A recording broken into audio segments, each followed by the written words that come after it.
कल बीजेपी भी अपने उम्मीदवारों की लिस्ट फाइनल करने के लिए दिल्ली में एक मीटिंग कर रही है। लेकिन इस बीच आज टीएमसी छोड़कर बीजेपी में शामिल होने वाले जितेंद्र तिवारी को लेकर बंगाल में बहुत हंगामा हुआ।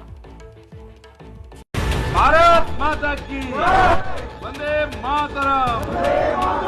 बीजेपी का झंडा थामकर जोरदार नारेबाजी वाली इन तस्वीरों में बंगाल बीजेपी के अध्यक्ष दिलीप घोष और बीजेपी नेता बाबुल सुप्रियो के बगल में जो शख्स आपको नजर आ रहे हैं, उनका नाम है जितेंद्र तिवारी।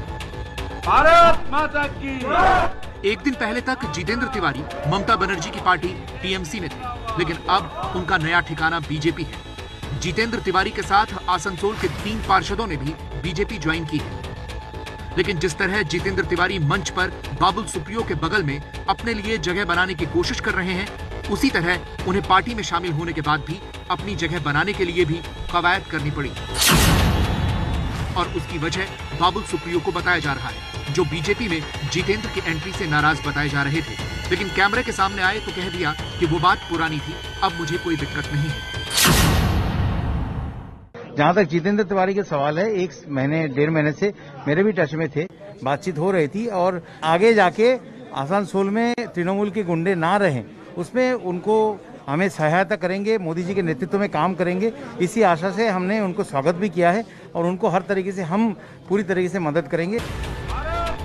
बंगाल में मुख्यमंत्री ममता बनर्जी का साथ छोड़कर जितेंद्र तिवारी ने बीजेपी का अंगूठा गले में डाला तो टीएमसी समर्थकों को रास नहीं आया। आसनसोल में जितेंद्र तिवारी का जोरदार विरोध हुआ, जहां वो कभी नगर निगम के मेयर रहे हैं।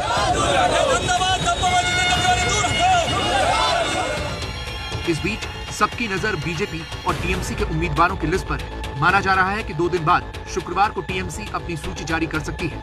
खबर है कि टीएमसी अपने सारे 294 उम्मीदवारों का नाम एक साथ जारी करेगी। शुक्रवार को लिस्ट आने के पीछे वजह यह बताई जा रही है कि ममता बनर्जी शुक्रवार को लकी मानती है। वहीं उम्मीदवारों की लिस्ट पर बीजेपी में कल और परसों मंथन होना है। दिल्ली में कल बीजेपी की केंद्रीय चुनाव समिति की बैठक होनी है, जिसमें बंगाल समेत दूसरे चुनावी राज्यों के उम्मीदवारों के लिस्ट को अंतिम रूप दिया जाना है। इसके लिए दिलीप घोष, कैलाश विजयवर्गीय समेत बीजेपी के कई बड़े नेता कोलकाता से दिल्ली पहुंच रहे हैं। उधर बंगाल चुनाव के लिए कांग्रेस और लेफ्ट गठबंधन में सीटों का फॉर्मूला तय हो गया है। तय फॉर्मूले के मुताबिक लेफ्ट 165 सीटों पर, कांग्रेस 92 सीटों पर और इंडियन सेकुलर फ्रंट 37 सीटों पर चुनाव लड़ेगा।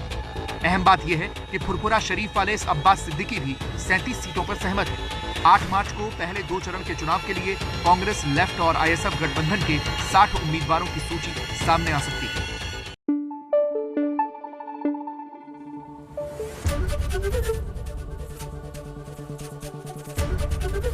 एबीपी न्यूज आपको रखे आगे।